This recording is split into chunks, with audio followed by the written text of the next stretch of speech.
now turn this over to Ankas. Welcome. Okay, thank you very much. I hope everything's going to work out fine. I'd like to start my presentation with a quote by a well-known adult educator, Malcolm Knowles, and he says, "Adults have this deep need to be self-directing." And now self-directing and being taught seems to be a contradiction. However, it is not.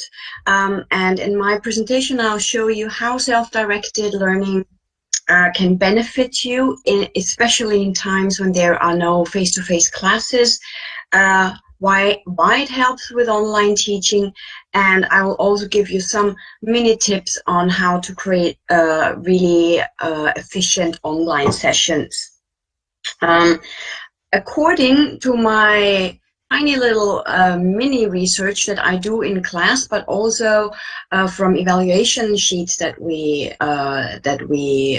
submit to the students each semester, I found out that apart from autonomy, adult learners want things that save time because they don't have a lot.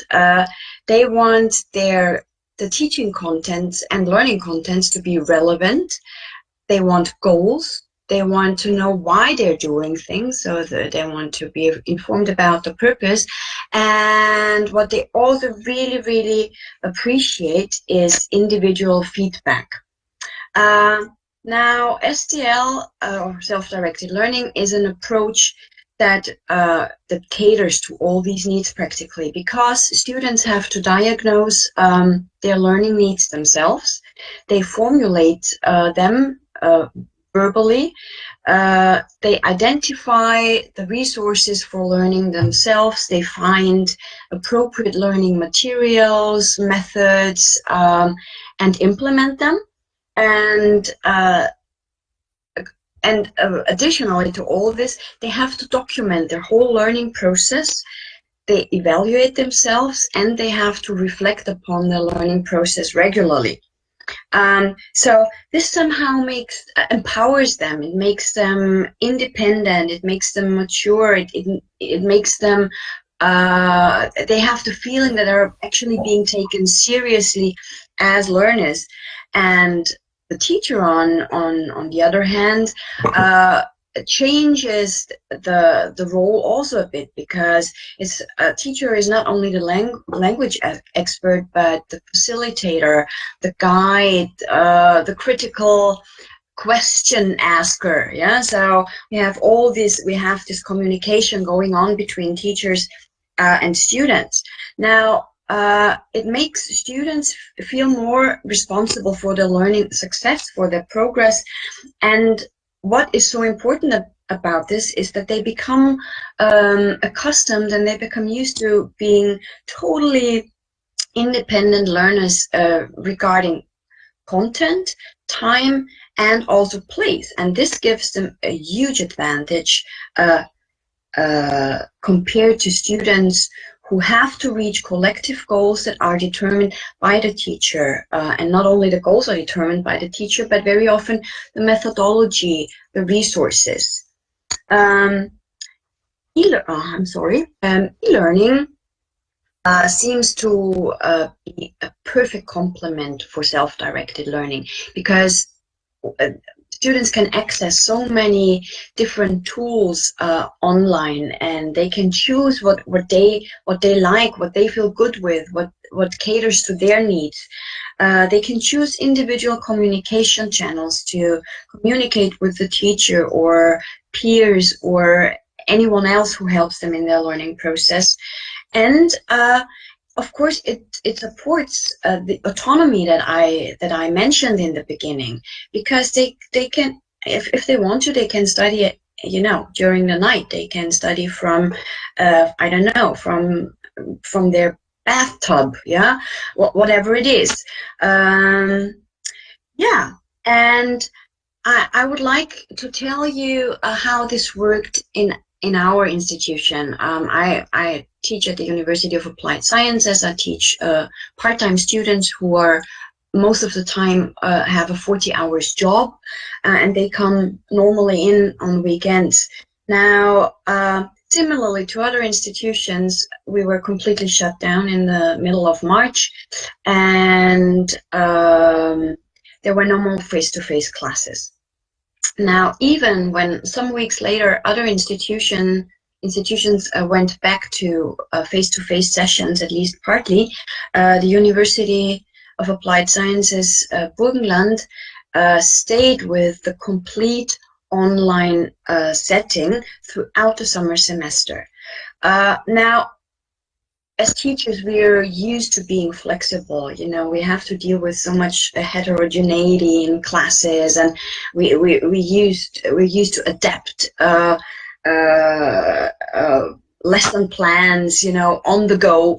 But all of a sudden, we had this super extra challenge because everything had changed, and we couldn't see people anymore. We had to adapt all our teaching materials, and even though our teaching condition changed very, very much, there were other things that did not change at all, and things like the expectations of students, the needs of students, and requirements such as, you know, how many ECTS credits do I get for a course, and as a student, I need to earn them. Yeah. So learning a language is not done by going online once in a while and listening to someone holding a monologue. Yeah. So we still need to guarantee the same outcome of the course with completely different prerequisites. Yeah?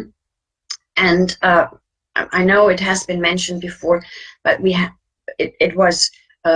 there were lots of difficulties because it turned out that some of the teachers had avoided using online and electronic teaching like the plague before the whole thing. So now they were in real trouble because practically overnight they had to teach in a way they had never been teaching before, and there was no time to read up on how to teach online or, you know, practically we got an email saying from tomorrow on you have to teach online. We will not see students anymore. So this also happened at a very inconvenient point of time because we were just 2 weeks into the semester. We had prepared everything, and many teachers were overwhelmed by this change because there was no time to change things. So what are these challenges of online teaching? I asked myself. So I think one thing that is underestimated is that you don't feel all the vibes that are going on in a classroom normally. Yeah, the energy. Are students in a good mood? Are they tired? Are they? I don't know. How do they feel today? Sometimes I don't see any faces. This can be because some of my students don't have a web camera. Some are in a position where they just can't turn on their webcams, yeah, because I don't know, there are children in the background, they live in a small space. Some are just joining even though they're sick, so they don't want to be seen, yeah. So we don't see, or we just have technical problems. This can happen with audio, which was just, I just experienced myself. We don't have the options for group work that we have in a classroom. Normally we send them off in different corners and let them discuss things. We walk from table to table, we listen in. Pronunciation practice gets extremely difficult because we cannot hear properly, we cannot see what they're doing with their lips, with their teeth. Games that we play in class normally cannot be played. Anyway, there was something that a phenomenon that I could observe, and that was that my students who had been working with self-directed learning for a very, very long time were used to studying independently, and my colleagues and who had used the methodology, they were completely versatile. They were not shy of using all kinds of online tools, and they were so much more flexible in changing their course design than my colleagues that had rarely or not used technology at all. And I started using self-directed learning, I think, 9 years ago, and this experience, my experience, but also the students' experience, mitigated these difficulties in the transition from face-to-face to online teaching. And so despite this exceptionally difficult period, my students were really happy. Transition went really smooth, and they actually told me that compared to other subject courses, they really enjoyed our online sessions. Now, many of our students, or at least from my team, yeah, because I told them how to work with the self-directed approach. So we had no problems, and actually, our institution is, we have been using online teaching for quite some time, and there was a short survey, and our institution was voted Austria's best University of Applied Sciences regarding online teaching, with almost 90% of satisfied students. And we had also an in-house survey done by one of our departments, and most of our students were really happy with this transition, although they missed, of course, this personal contact, especially to their peers. Yeah, so I collected, at the end of the semester, I collected some of my students' comments, because, as I told you, they have to evaluate me, and I don't want to read this out to you, but I had some things are in bold, and actually most of their comments, I have about 100 students, I have to say, yeah, and they all commented on SDL, on the feedback, on the concept of being self-directed, on being independent, and nothing was mentioned about the change from face-to-face to online. So it practically went unnoticed in my classes that we had this enormous change. So for me, I thought I owe this to this method, because my students had been trained, and even the first semester students, yeah, even them, they didn't even mention anything about difficulties. Now, to guarantee student satisfaction, I have some tips, and forgive me if you've heard them before, or if you have come up with them yourself, but I won't be the first to mention them, and probably not the last. But you need to distinguish between synchronous and asynchronous, of course. So the asynchronous sessions could be used for any kind of work that do not need the presence of a teacher or the intervention of a teacher. So I use them if they have to research any kind of content, any kind of topic. They discuss certain topics in forums. They can watch TED Talks or YouTube videos. For pronunciation practice, I let them record things on Vocabulary, for example. They send me their links, and I can comment on their pronunciation. They can do all kinds of vocabulary training, grammar practice, on the internet. You know all the resources that are available. But they also practice speaking, because I remember someone this morning mentioned that speaking practice is so difficult in these times.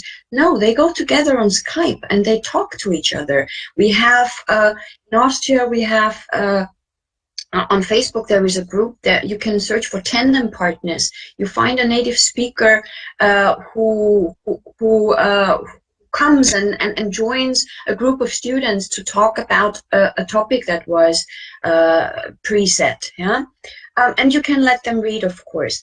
what is extremely important, in my opinion, is that students need really clear and specific instructions for what they have to do online, because because they cannot turn around and say, can you say that again? So I prepare very, very step-by-step instructions, what they have to do, and I always include why they have to do it. So and what is the goal? So again, it makes it relevant for them. I don't want them to have the impression that I just want to keep them busy. Yeah? Synchronous sessions, of course, can be used for all the things you have to discuss in person. Tips about how to do it technically, I'll spare you. But I use breakout sessions a lot, where I put them in groups and I join the different groups. I let them discuss things. We can use Padlet online. I think someone this morning introduced it already. We use Quizlet, we use Kahoot. We share our screens, and I also include asynchronous elements in the synchronous session. So I tell them to go read something and come back and we discuss it. Okay, regular breaks, of course, please.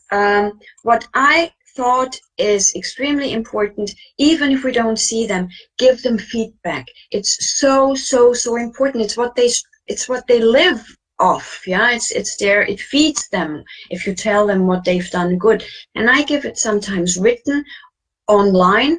Sometimes I record it and send it to them, or I give it in our face-to-face sessions. But it's what keeps them motivated. Well, so important is that you actually can start with little baby steps, creating little self-directed tasks that somehow are connected to each other. And I would include self-directed learning elements in my course, just to train them to be self-directed, because it makes your life so much easier. And it's our responsibility to change our course design, to change the structure in a way that students can still have their success. We cannot deprive them of the benefit and progress, regardless what kind of things happen. So let students rely on themselves. They reflect on more on what they do if they use self-directed learning. They are in a continuous learning mode, and from my experience, what happens is actually it makes them happy, because they are responsible also for what they learn, makes them happy, and makes your life as teacher also much easier. Thank you very much. Thank you so much, Anke. So relevant to our lives today as teachers. We only probably have time for one question. It's the presentation to end in a minute and a half. So does anybody have a question for Anke? May I ask one? Yeah, sure. Yes. I was just wondering about, thank you, this was great tips. What do you do about tests and assessment in order to satisfy the examination regulations of the FH, system in Austria?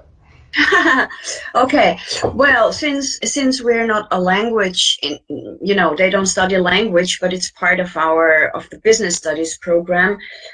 We are not forced to actually take examinations. Yeah. So what I do, I have last semester, for example, which I let them write a paper, instead of taking an examination. And I have different courses, I have to say, but I assess them to a rubric that was created many years ago, where we actually together go through what they have done over the semester, and we rather assess their progress than we don't compare students to each other in this context, yeah, but we assess how far they have come from setting a goal at the beginning of the semester. That's all self-directed learning is about.